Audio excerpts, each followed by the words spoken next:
So మన topic వచ్చేసరికి ఈరోజు మార్కెటింగ్ ఎఫిషియన్సీ ఎకనామిక్స్లో లెక్చర్ నెంబర్ 28 ఇది. సో మార్కెటింగ్ ఎఫిషియన్సీ అనేది ఏంటి అనేది చూద్దాము. అలాగే నిన్న బయ్యింగ్ అండ్ సెల్లింగ్ అంటే ఏంటో మనం చూసాము.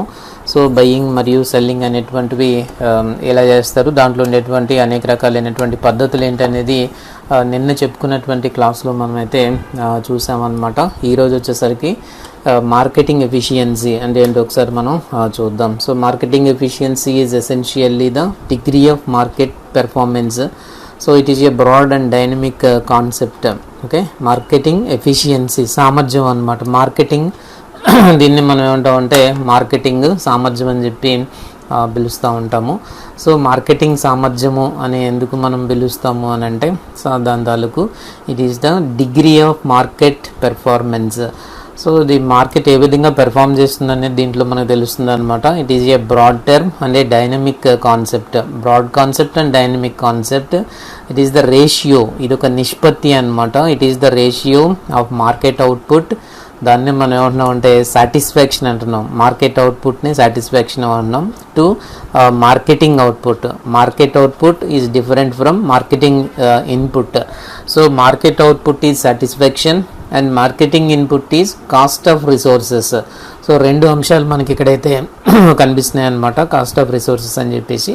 So it is the ratio of market output to marketing input. ఈ రెండింటి మధ్య ఉండేటువంటి రేషియోనే మార్కెటింగ్ ఎఫిషియన్సీ అని చెప్తున్నాము. మనకి ఎగ్జామినేషన్లో క్వశ్చన్ కూడా రావచ్చు అనమాట. What is the ratio between market output and marketing input అని అడగొచ్చు. So what is the ratio అని అన్నప్పుడు it is marketing efficiency. Marketing efficiency is the ratio of market output to marketing input. So what is market output అంటే ఇండైరెక్ట్గా మనం ఏంటంటే it is satisfaction. అలాగే what is marketing input అంటే it is cost of resources. So ఈ రెండింటికి మధ్యలో ఉండేటువంటి రేషియో. ఓకే, ఈ రెండింటి మధ్యలో ఉండేటువంటి రేషియోనే మనకి ఏమని చెప్తామంటే మార్కెటింగ్ ఎఫిషియన్సీ అని మనం అయితే చెప్తున్నాం అనమాట. So in increase in ratio represents improved efficiency and vice versa. ఎప్పుడైతే ఈ రేషియో పెరుగుతుందో, ఇంక్రీజ్ ఇన్ రేషియో అంటే అర్థం ఏంటి అని అంటే increase in ratio represents improved efficiency and vice versa. Vice versa అంటే రెండు వైపులానే అనమాట. ఎలాగా పెరిగితే తగ్గుతుంది, పెరిగితే పెరుగుతుంది, ఎలా అనమాట. సో ఇంక్రీజ్ ఇన్ రేషియో ఒకవేళ డిక్రీజ్ అయితే రివర్స్ ఉంటుంది, ఇంక్రీజ్ ఉంటే అది అవుతుంది. దాన్ని మనం వైస్ వెర్సా అని చెప్పి మనం పిలుస్తున్నాం అనమాట. సో ఒకవేళ రేషియో పెరుగుతుంది అనుకోండి, ఈ రేషియో. సో ఏం రేషియో అది, వాట్ ఈస్ దట్ రేషియో అని అంటే marketing efficiency. So what is marketing efficiency అంటే marketing efficiency is the ratio of market output to marketing input. What is market output అంటే so it is the satisfaction. So it represents satisfaction. And what is marketing input అంటే it represents cost of resources, వనరుల యొక్క ఖరీదు. దాన్ని మనము marketing input అని పిలుస్తున్నాం అనమాట. Marketing input, market output. ఒకటి అవుట్పుట్, ఒకటేమో ఇన్పుట్ అనమాట. ఎలా ఉంటుంది, in increase in ratio represents improved efficiency. So ఒకవేళ రేషియో పెరుగుతుంది అనుకోండి, it represents improved efficiency. So marketing efficiency పెరుగుతుందని అర్థం చేసుకోవాలి. ఎప్పుడైనా రేషియో పెరుగుతుంది అని అంటే ఆటోమేటిక్గా ఇది పెరుగుతుందని అర్థం చేసుకోవాలి. మార్కెటింగ్ ఎఫిషియన్సీ పెరుగుతుందని అర్థం చేసుకోవాలి. ఒకవేళ decrease in ratio represents, so ఆటోమేటిక్గా ఏమవుతుంది అనమాట, decrease in the efficiency of markets. So it indicates decrease in marketing efficiency. So increase అయితే కనుక it represents the increase in the ratio represents improved efficiency. Decrease in the ratio represents decreased efficiency. So ఈ రెండింటికి మనం గుర్తుపెట్టుకోవాలన్నమాట. Marketing efficiency అని అంటాము. Marketing సామర్థ్యం అని దీన్ని అయితే మనకి చెప్తా ఉంటారనమాట. Next means components of marketing efficiency. మన క్వశ్చన్ ఎలా అడుగుతారంటే what are the components of marketing efficiency అన్నప్పుడు effectiveness with which a marketing service is performed. So ఈ కాంపోనెంట్స్ అన్నమాట. కాంపోనెంట్స్ అంటే ఏంటంటే విభాగాలు. సో విభాగాల గురించి మనం చూస్తాము. Effectiveness with which a marketing service is performed, the cost at which the service is provided, ఏ ఖరీదుకి ఏ ధరకి ఆ సర్వీస్ అనేటువంటిది మనకు లభించింది. అలాగే the effect of the cost and the method of performing the service as production and consumption. So ఇలా మనకి that is the effect of first point and second point, last two are more important. Okay, so ఇది ఒక components అనమాట. మనకి ఏమీ అర్థం కాలేకపోయినా సరే 3 పాయింట్స్ని మనం గుర్తుపెట్టుకోవడానికి ట్రై చేయాలి.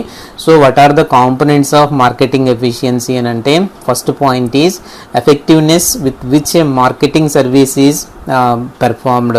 సో ఆ ఎఫెక్టివ్నెస్ అనమాట, ఒక మార్కెటింగ్ సర్వీస్ అనేది ఏదైతే ఉంటుందో, మార్కెటింగ్ సర్వీస్ అనేటువంటిది పెర్ఫామ్ చేసేటటువంటి ఆ ఎఫెక్టివ్నెస్ అది ఒక విభాగం అయితే, రెండోది ఏ ధరకి లేకపోతే ఏ కాస్ట్కి, the cost at which the service is provided, అంటే ఏ ధరకి ఆ సర్వీస్ మనకి అందజేయబడుతుందో అది రెండో విభాగము. మూడోది వచ్చేసరికి ఏంటంటే ఈ రెండింటినీ కలిపి point 1 and point 2. So that is the effect of point 1 and point 2. Last two are more important. The effect of this cost and the method of performing the service. So ఆ ఎఫెక్ట్ అనమాట, దాని తాలూకు ఆ ధర యొక్క ప్రభావము మరియు method of performing the service. So ఆ సర్వీస్ని పెర్ఫామ్ చేసే పద్ధతి ఏదైతే ఉంటుందో దాని గురించి అయితే చెప్తున్నారనమాట. యాజ్ ప్రొడక్షన్ అండ్ కన్జంప్షన్, మనకి ఎప్పుడు మార్కెటింగ్లో జనరల్గా మనకి ఏముంటుంది, ప్రొడక్షన్ దగ్గర నుంచి కన్జంప్షన్ వరకు మనం యాక్టివిటీని అంతా తీసుకుంటాం అనమాట. సో ప్రొడక్షన్ నుంచి కన్జంప్షన్ వరకు అది ఏ విధంగా జరిగిందనేదే దీంట్లో మనకి మాట్లాడుతూ ఉంటాం అనమాట. So these are the marketing components. So 3 ఉన్నాయి మనకి ఇక్కడ, ఈ మూడింటిని మనం గుర్తుపెట్టుకోవడానికి ప్రయత్నం చేయాలి. Next one is assessment of marketing efficiency. So marketing ఎఫిషియన్సీని మనము అసెస్ చేయడము, ఒక రకంగా చెప్పాలి అని అంటే దాన్ని అంచనా వేయడము, అసలు ఎంత అనేది మనం చెప్పగలగటము, దీన్నే అసెస్మెంట్ ఆఫ్ మార్కెటింగ్ ఎఫిషియన్సీ అని మనం చెప్తూ ఉంటాం అనమాట. దీంట్లో కూడా కొన్ని ఇంపార్టెంట్ పాయింట్స్ అయితే ఇచ్చారు. ఈ లెక్చర్ కొంచెం మనకి అర్థం కాలేనట్టుగా ఉంటుంది అనమాట, జాగ్రత్తగా వినడానికి మనం అయితే ప్రయత్నం చేయాలి. ఒకవేళ అర్థం కాదు మళ్ళీ ఇంకొకసారి దీన్ని వినడానికి ప్రయత్నం అయితే చేయాలి. కొన్ని ఈక్వేషన్స్, కొన్ని సూత్రాలు ఇలాంటివన్నీ కూడా ఈ మార్కెటింగ్ ఎఫిషియన్సీలో మనకి ఉంటాయన్నమాట. జాగ్రత్తగా మనం వినాలి, ఎందుకంటే ఎనీ కాంపిటేటివ్ ఎగ్జామ్లో ఖచ్చితంగా వీటి మీద మనకి ప్రశ్నలు వచ్చేటువంటి అవకాశం చాలా ఎక్కువగా మనకి ఉంటుంది అనమాట. సో ఎక్కడి నుంచి అయినా రావచ్చు, ఒకవేళ మనకు అర్థమైనా అర్థం కాలేకపోయినా ఒకసారి జాగ్రత్తగా వినడానికి ప్రయత్నం చేయండి, తర్వాత మరొకసారి వింటే ఈజీగా మనకి అర్థమవుతుంది. So assessment of marketing efficiency మనం గమనించినప్పుడు, so technical are physical are operational efficiency first one is.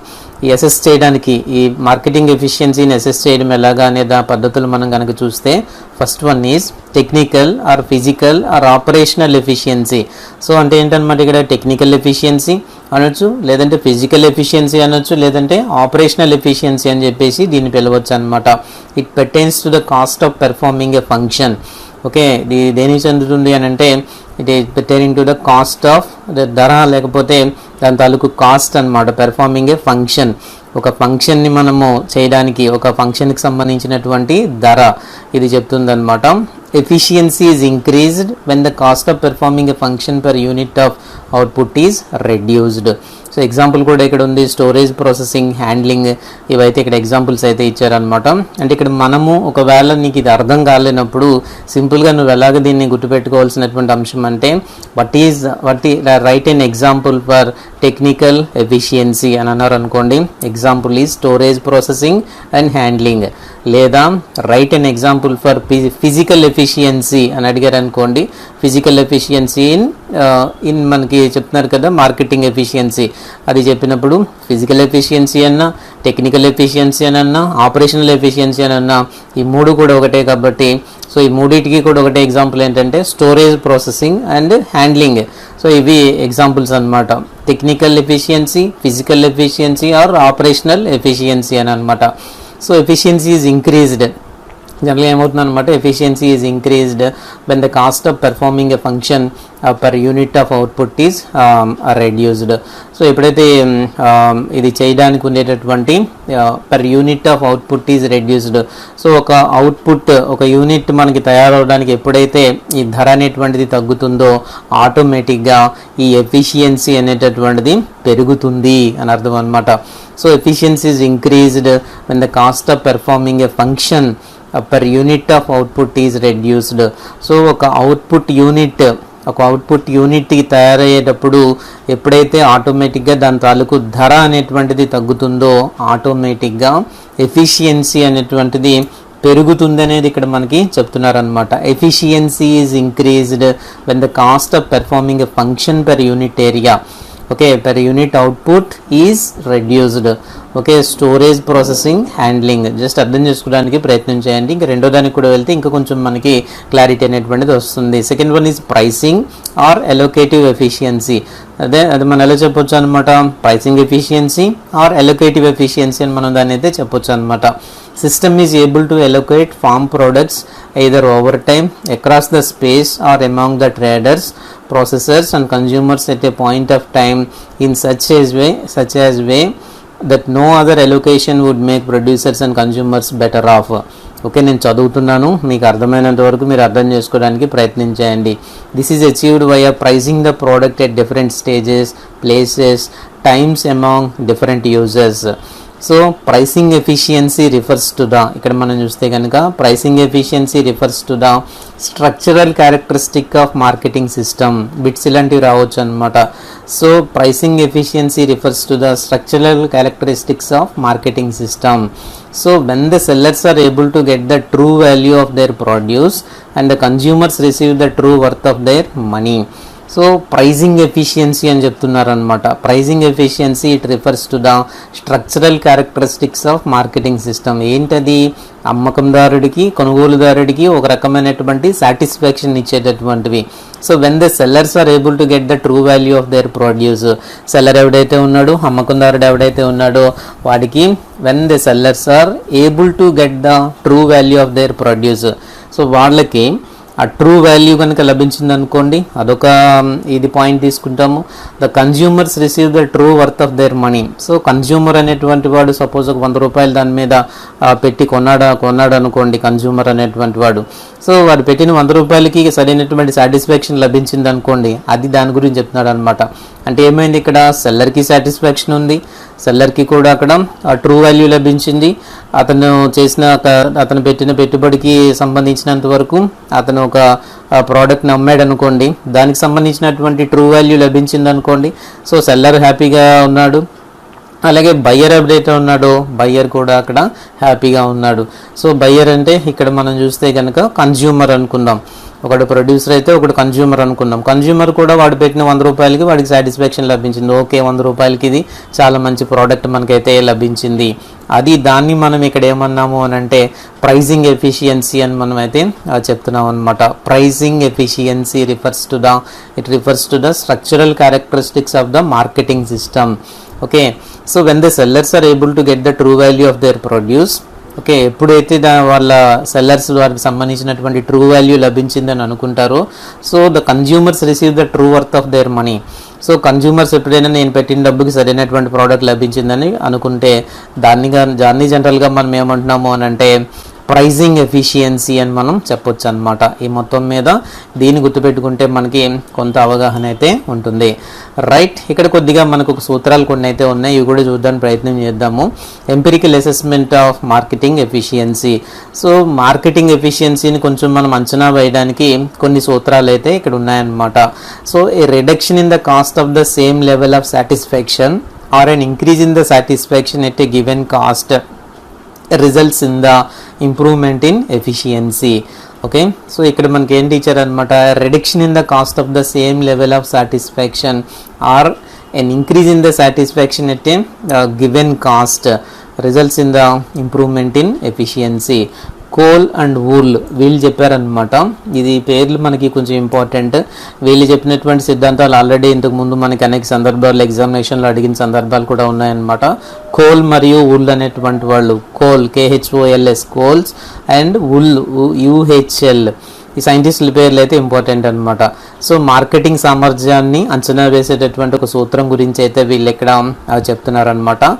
E = O/I into 100. ఈ అనేటప్పటికి ఏమవుతుంది, ఇక్కడ లెవెల్ ఆఫ్ ఎఫిషియన్సీని లెక్క కడుతున్నాం.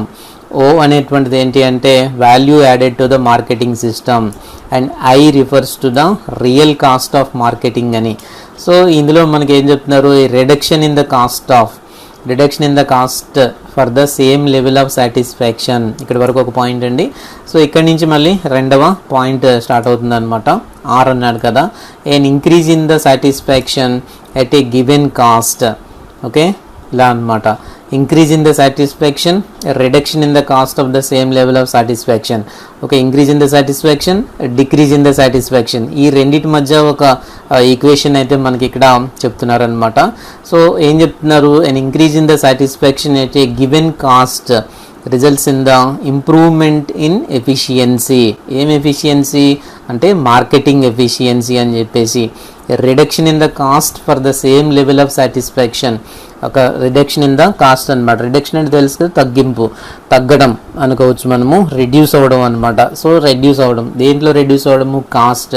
So reduction in the cost for the same level of satisfaction. మనం పైన సాటిస్ఫాక్షన్ అంటే ఒకటి మనం చూసాం, బట్ ఈ సాటిస్ఫాక్షన్ అంటే ఇట్ ఈస్ మార్కెట్ అవుట్పుట్ అనమాట. సో ఈ మార్కెట్ అవుట్పుట్నే మనం ఏమంటున్నాం అంటే సాటిస్ఫాక్షన్ అంటున్నాం. అలాగే మార్కెటింగ్ ఇన్పుట్నేమో కాస్ట్ ఆఫ్ రిసోర్సెస్ అని మనం అయితే పిలుస్తున్నాం అనమాట. రైట్, ముందుకు వెళ్దాం మనము. ఈ ఈక్వేషన్ మనం బాగా గుర్తుపెట్టుకోవడానికి ప్రయత్నం చేయాలి. E equal to O/I into 100.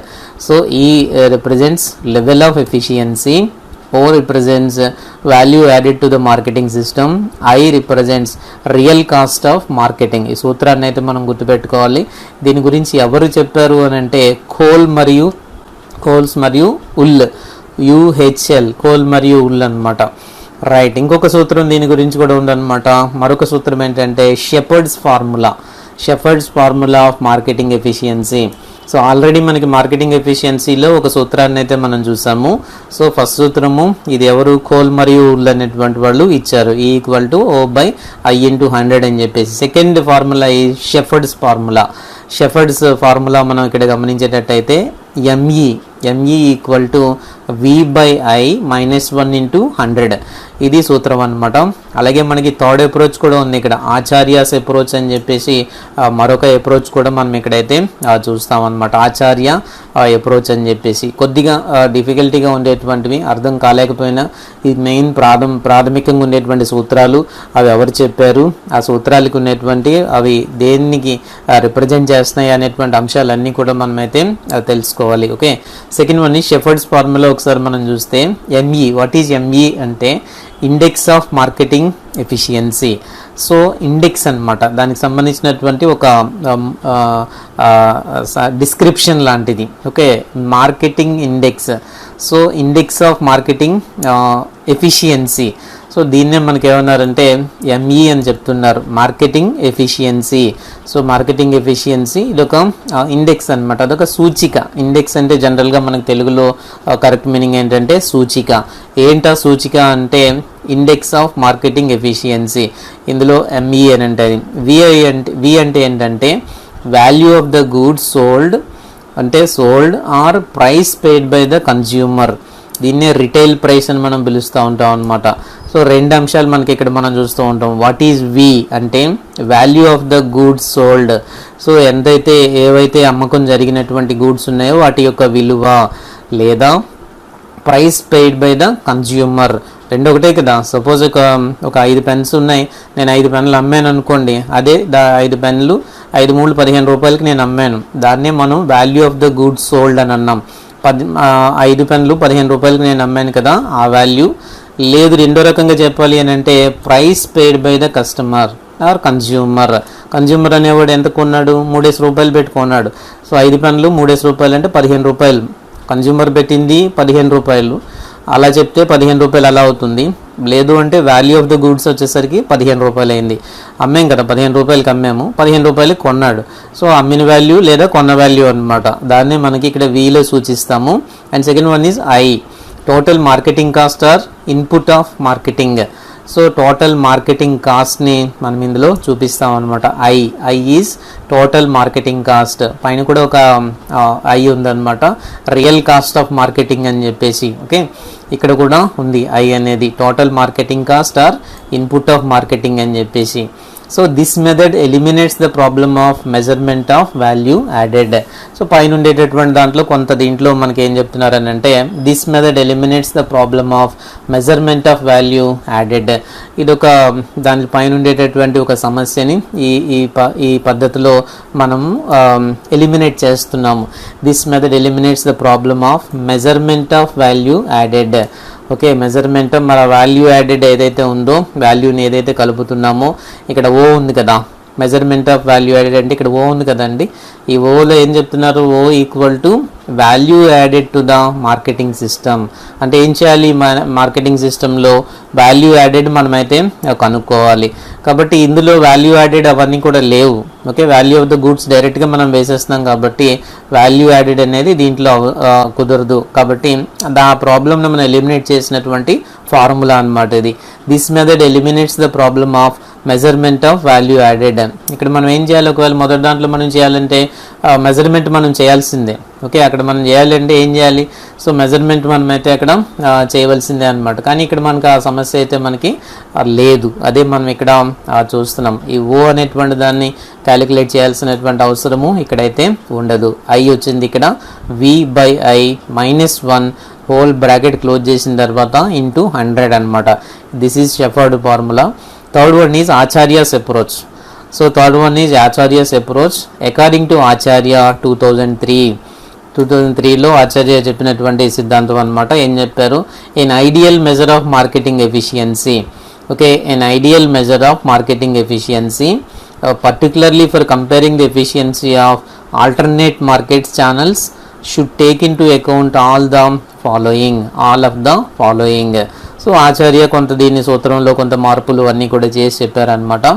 ఏం చెప్తున్నారు, an ideal measure of marketing efficiency, ఒక ఐడియల్ మెజర్ అనమాట. Ideal measure of marketing efficiency. Ideal అంటే ఐడియల్ అంటే మనం ఏం చెప్తాము, ఒక సరైనటువంటి పద్ధతి. ఓకే, ఒక సరైనటువంటి విధానము లేదా సరైనటువంటి పద్ధతి. దేన్ని కొలవడానికి, మార్కెటింగ్ ఎఫిషియన్సీని కొలవడానికి ఏమిటి అనేది ఆచార్య ఇవ్వడం జరిగిందనమాట. Particularly for comparing the efficiency of alternate market channels should take in to account all of the following. So ఏమేమి ఇక్కడ తెలుసుకోవాలి అని అంటే ఏమేమి అంశాలు మనం పరిగణలోకి తీసుకోవాలి. ఆల్టర్నేట్ మార్కెట్స్ అన్నారనమాట. ఎఫిషియన్సీ ఆఫ్ ఆల్టర్నేట్ మార్కెట్స్ గురించి చెప్పింది ఎవరు అని అంటే ఆచార్య. ఈ మార్కెట్ ఛానల్స్ గురించి ఏమిటి అవి అన్నీ అని అంటే చూద్దాం వరుసగా మనము. Total marketing cost is MC, net marketing margin MM, అలాగే prices received by the farmer FP, prices paid by the consumer RP. ఈ అంశాలు అనమాట. దీంతో పాటుగా further the measure should reflect the following relationship between each of this variables and the marketing efficiency. So ఏం చెప్తున్నారనమాట ఇక్కడ the measure should reflect the following relationship between each of these variables. ఈ variables ఏవైతే ఉన్నాయో వీటి మధ్య ఉండేటటువంటి ఆ రిలేషన్షిప్ని అంతటినీ కూడా రిఫ్లెక్ట్ చేస్తుంది అనేటువంటి అంశం అనమాట. సో ఇక్కడ పైన చెప్పినటువంటి దాంట్లో higher the A, okay, higher the A the lower the efficiency. ఈ రిలేషన్స్ ఒకసారి మనం జాగ్రత్తగా చూడండి, ఇది పెద్ద కష్టమైతే కాదనమాట. హయ్యర్ ద ఏ అంటే ఎంసీ, పైన మనం చూస్తాం కదా MC. Higher the A the lower the efficiency. If MC is higher, if MC is higher the A, the lower the efficiency. Higher the B, second condition anamata. Second condition is B, that is net marketing margin MM. So higher the B, so MM is, if MM is high, the lower the marketing efficiency, right? Alage higher the C, so ఒకవేళ C గనుక ఎక్కువగా ఉండేటట్టయితే పైన ఉండేటువంటి C, prices received by the farmer ఒకవేళ ఎక్కువగా ఉండేటట్టయితే the higher the efficiency. Okay, ఇక్కడ ఒకటే హయ్యర్ ఉంటుంది, దీంట్లో ఇక్కడ ఒకటే హయ్యర్ ఉంటుంది అనమాట. హయ్యర్ ద ఎఫిషియన్సీ, మిగతా మూడు కూడా lower the efficiency. So last one is D. ఇక్కడ హయ్యర్ ద డి, ఒకవేళ డి ఎక్కువగా ఉంటే that is RP means prices paid by the consumer. అంటే మనం కొనుక్కుంటాం కదా, కన్జ్యూమర్ ఎవడైతే ఉంటాడో కొనుక్కుంటారు కదా, సో అది ఎక్కువగా ఉండేటట్టయితే higher the B, the lower the efficiency. ఒకవేళ రేట్ చాలా ఎక్కువగా ఉంది అని అంటే మార్కెటింగ్ ఎఫిషియన్సీ చాలా తక్కువగా ఉన్నట్లు లెక్క అనమాట. ఓన్లీ వన్ కండిషన్లో మాత్రమే మనకి ఇక్కడ higher the C represents the higher the efficiency, marketing efficiency, that is prices received by the farmer. Okay, ఇక్కడే 4 కండిషన్స్ మనకు ఉన్నాయన్నమాట. ఈ 4 కండిషన్స్ని మనం జాగ్రత్తగా అర్థం చేసుకోవడానికి మనమైతే ప్రయత్నం అయితే మనం చేయాలి. ఏంటి 4 కండిషన్స్ అని అంటే ఇవన్నమాట. సో హయ్యర్ ద ఏ అయితే కనుక లోవర్ ద ఎఫిషియన్సీ, అలాగే హయ్యర్ ద బి అయితే lower the efficiency, higher the C అయితే మాత్రమే ఇక్కడ ఓన్లీ హయ్యర్ ద ఎఫిషియన్సీ. ఇది మాత్రం మనకి క్లియర్గా అయితే ఉందన్నమాట. అలాగే హయ్యర్ ద డి ఈజ్ ఆర్పి ఇలా అనమాట, లోవర్ ద ఎఫిషియన్సీ. సో సింపుల్గా ఇలా మనకైతే ఇచ్చారు, higher the A, higher the B, C, D అని చెప్పేసి మనకి ఇలాగైతే ఉన్నాయన్నమాట. ఇలా హయ్యర్ ద ఏ అంటే ఇది ఎంసీ. సో అంటే దీన్ని మనం జనరల్గా ఇలా కూడా రాసుకోవచ్చు అనమాట. ఇఫ్ ఫస్ట్ కండిషన్ మనం ఇలా రాస్తున్నాం అనమాట, ఇఫ్ ఎంసీ ఈజ్ హయ్యర్ ఇలా కూడా రాసుకోవచ్చు అనమాట. బిట్ ఇలా ఫామ్ చేయొచ్చు వాళ్ళు. ఇఫ్ ఎంసీ ఈజ్ హయ్యర్ అప్పుడు ఏమవుతుందన్నమాట, if MC is higher so lower the efficiency. Okay, efficiency సామర్థ్యం అనమాట. వచ్చే ఎఫిషియన్సీ అంటే మార్కెటింగ్ ఎఫిషియన్సీ. ఇఫ్ ఇలా డైరెక్ట్గా అడగొచ్చు అనమాట. If MC is higher so what is the condition of marketing efficiency, is it lower or higher? ఈ రెండే ఉంటాయి కాబట్టి మనకు అడిగే అవకాశం పెద్దగా ఉండదు, తక్కువ ఉంటుంది అనమాట. So if MC is higher, అలాగే మనం అన్నీ కూడా రాసుకోవాలన్నమాట. ఇఫ్ ఎంఎం ఇలా మనం దీన్ని మార్చుకోవాలి. If MM is higher so in this case also lower the efficiency. Okay, అలాగే ఈ కేసులో మాత్రమే ఇఫ్ ఎఫ్పి అనమాట, prices received by the farmer represents FP. If FP is higher, ఒకవేళ ఎఫ్పి అనేటువంటిది హయ్యర్గా ఉంటే సో ఎఫిషియన్సీ ఆల్సో హయ్యర్, ఇక్కడ మాత్రమే హయ్యర్ ఉంటుంది, మిగతావన్నీ కూడా లోవరే ఉంటాయన్నమాట. So higher the efficiency. Right, last one is మనం చూస్తే కనుక ఇఫ్ ఆర్పి ఈజ్ హయ్యర్, ఎన్ని హయ్యర్ ఉన్నా సరే మిగతావన్నీ కూడా లోవరే. So lower the efficiency. Okay, efficiency అనమాట. ఓన్లీ ఒక కండిషన్ దగ్గర మాత్రమే మనకి హయ్యర్ వస్తాయన్నమాట. If FP is higher the efficiency, ఇక్కడ మాత్రమే మనం ఈ కండిషన్ అయితే మనం చూస్తాము. If FP is higher the efficiency. మనం 4 మనం ఈ విధంగా మనం గుర్తుపెట్టుకోవచ్చు అనమాట. ఇంకా కిందకి వెళ్ళే కొద్దీ మనకి చూస్తే ఏంటంటే ఏమేమి ఉంది ఇక్కడ, కిందకి వెళ్ళే కొద్దీ మనకి ఏమి ఇచ్చారు అని అంటే as there is an exact relationship among 4 variables. So ఈ 4 వేరియబుల్స్ అంటే మారుతుంటాయి కదా, ఒకటి పెరుగుతూ ఉంటే ఒకటి తగ్గడము, ఒకటి పెరుగుతుంటే ఇంకోటి కూడా పెరగడము, అందువల్ల వీటిని ఏమన్నారంటే వేరియబుల్స్ అని అన్నాము. as there is an exact relationship among 4 variables that is a plus b plus c equal to d. Okay, ఒక దీని మధ్యలో ఒక ఏమైంది అనమాట, ఎగ్జాక్ట్ రిలేషన్షిప్ అయితే మనం ఇక్కడైతే చూస్తున్నాం అనమాట. A plus B plus C equal to D. Any 3 of these could be used to arrive at a measure for comparing the marketing efficiency. So ABC మొత్తం 3 ఉన్నాయి కదా, ఏబిసి అంటే పైన మనకి వచ్చినటువంటివి ఎంసి, ఎంఎం, ఎఫ్పి అనేటువంటివి ఈక్వల్ టు ఆర్పి అవుతుంది. Any 3 of these could be used to arrive at a measure for. So ఏవైనా 3 మనము తీసుకుని ఆటోమేటిక్గా మనము ఒక దీన్ని అయితే మనం తయారు చేయొచ్చు అనమాట, కంపేరింగ్ ద మార్కెటింగ్ ఎఫిషియన్సీ. ఇక్కడ ఇచ్చినటువంటి 4 కండిషన్స్ ఏవైతే మనము చూస్తున్నామో, సో ఈ 4 కండిషన్స్లో ఎనీ ఆఫ్ 3, దీంట్లో మనం చూస్తే కనుక ఎనీ ఆఫ్ 3 కండిషన్స్ మనం తీసుకున్నప్పుడు ఈ మార్కెటింగ్ ఎఫిషియన్సీని మనమైతే డ్రా చేయడానికి అవకాశం అయితే ఉంటుంది. So A plus B plus C equal to D అని మనం అయితే చెప్తున్నారు ఇక్కడ. సో దీని అంతటిని కూడా ఏమంటామంటే acharyas approach. Okay, acharyas approach అంటున్నాం అనమాట. ఆచార్య 2003లో దీని గురించి అయితే చెప్పడం జరిగింది. సో ఇంకా ఏం చెప్తున్నారు అని అంటే the following measure is suggested by Acharya ఒక మెథడ్ని అయితే మనకి చెప్పారనమాట. ఏంటిది, ME equal to FP divided by MC plus MM, ఇది చెప్తున్నారు ఇక్కడ. సో ఈ పైన ఇచ్చినటువంటి ఉన్నాయి కదా ఎంఈ అని అంటే మనకి మొదట్లో మనం అయితే చూసాము. ఎంఈ మనకి మార్కెటింగ్ ఎఫిషియన్సీ కావాలి అనుకున్నప్పుడు FP divided by MC plus MM. Okay, FP divided by ఇక్కడ అనమాట.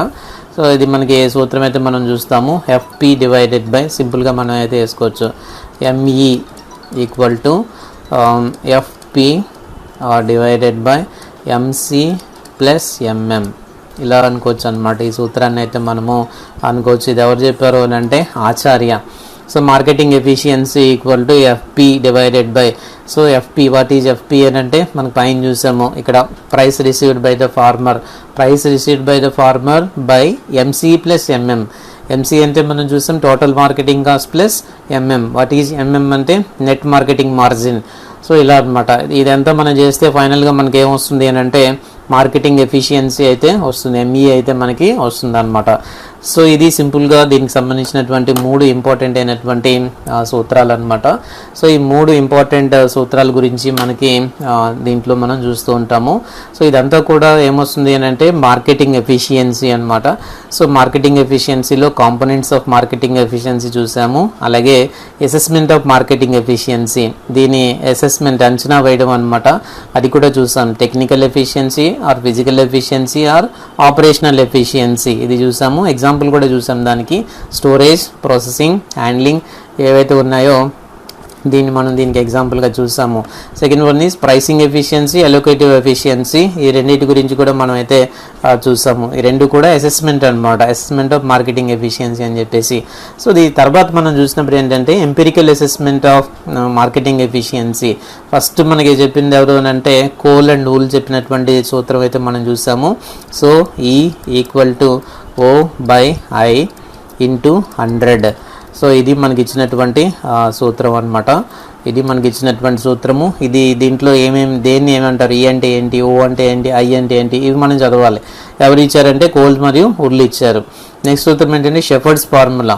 షెఫర్డ్స్ కూడా ఒక ఫార్ములా అయితే మనకి ఇవ్వడం జరిగింది marketing ఎఫిషియన్సీలో.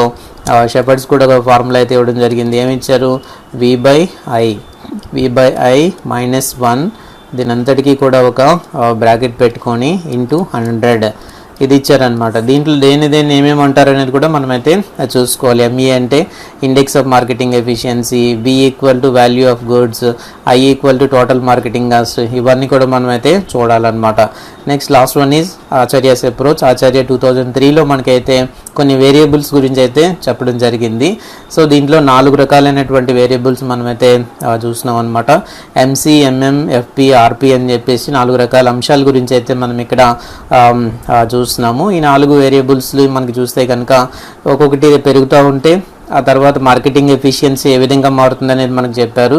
So marketing efficiency MC పెరిగితే, హయ్యర్ ద ఎంసీ పెరిగితే మార్కెటింగ్ ఎఫిషియన్సీ తగ్గుతుంది, ఎంఎం పెరిగితే మార్కెటింగ్ ఎఫిషియన్సీ తగ్గుతుంది, అలాగే ఎఫ్పి పెరిగితే మార్కెటింగ్ ఎఫిషియన్సీ పెరుగుతుంది. అది ఒక్క కండిషన్లోనే పెరుగుతుంది, మిగిలిన కండిషన్స్ అన్నీ కూడా తగ్గుతుందని అర్థము. Higher the RP, lower the efficiency. So ఇవన్నిటి గురించి కూడా చెప్తూ A + B + C = D అని కూడా చెప్పడం జరిగిందనమాట. There is an exact relationship among 4 variables అని చెప్పేసి చెప్పారు. అయితే ఆచార్య ఒక సూత్రం కూడా మనకి చెప్పడం జరిగిందనమాట. So marketing efficiency equal to FP divided by MC plus MM అని చెప్పి ఒక సూత్రాన్ని అయితే మనకి చెప్పడం జరిగింది. సో మొత్తం మీద ఇదంతా కూడా ఇది కొంచెం కాంప్లికేటెడ్గా అనిపించినప్పటికీ కూడా చాలా ఇంపార్టెంట్ లెక్చర్ అనమాట. ఈ సూత్రాలు ఏవైతే ఇచ్చారో ఆ సూత్రాల్లో వీటి బదులుగా వాల్యూస్ ఇవ్వచ్చు అనమాట. ఇక్కడ ఏదైతే ఇచ్చారో వీటి బదులుగా మనకి వాల్యూస్ ఇచ్చి దాన్ని కట్టమనొచ్చు. సో ఫార్ములా ఈజీనే, ME equal to FP by MC plus MM. FP values, MC values, MM values ఇచ్చారనుకోండి, ఫార్ములా మనకు తెలిస్తే ఈజీ అనమాట. ఇక్కడ కూడా అలాగే షెపర్డ్స్ ఫార్ములా కూడా ఈజీనే. వి వాల్యూ ఇచ్చారు, ఐ వాల్యూ ఇచ్చారు, నీకు ఎంఈ కట్టమన్నారు అనుకోండి, సూత్రం ఇదే కదా, దీన్ని బట్టి మనం కట్టడానికి ఈజీగా ఉంటుంది. అలాగే సపోజ్ మనకి ఈ ఓ ఇచ్చారు, ఐ ఇచ్చారు, ఈ కట్టమంటారు, సూత్రం చాలా ఈజీ. ఓకే, సూత్రం చాలా ఈజీ అనమాట. Equal to O by I అన్నారు, O value something, I value something, ఆ వాల్యూ బై ఈ వాల్యూ ఇంటూ 100 వేస్తే ఈజీగా వస్తుంది. అంటే ఫార్ములా మనకి తెలిసి ఉండాలి. కాబట్టి 3 ఫార్ములాలు మనం కొంచెం ప్రాక్టీస్ అయితే చేసి ఉండాలన్నమాట. సో ఒకవేళ ఎక్కడైనా దీని మీద కనుక ఎక్కడైనా ఒక ఇది ఉంటే, అంటే ఆ ప్రాబ్లమ్స్ ఉంటే మనం చూద్దాము. 3 ఫార్ములాస్ 3 మీద కూడా మనకి లెక్కలు ఇచ్చేటువంటి అవకాశము ఇదంతా కూడా మనకి ఉందన్నమాట. అది కూడా మనం జాగ్రత్తగా చూడాలి. మార్కెటింగ్ ఇదంతా కూడా దేనికి వస్తుంది అని అంటే మార్కెటింగ్ ఎఫిషియన్సీ అన్నమాట. ఓకే అండి, ఇది ఈ లెక్చర్ నెంబర్ 28.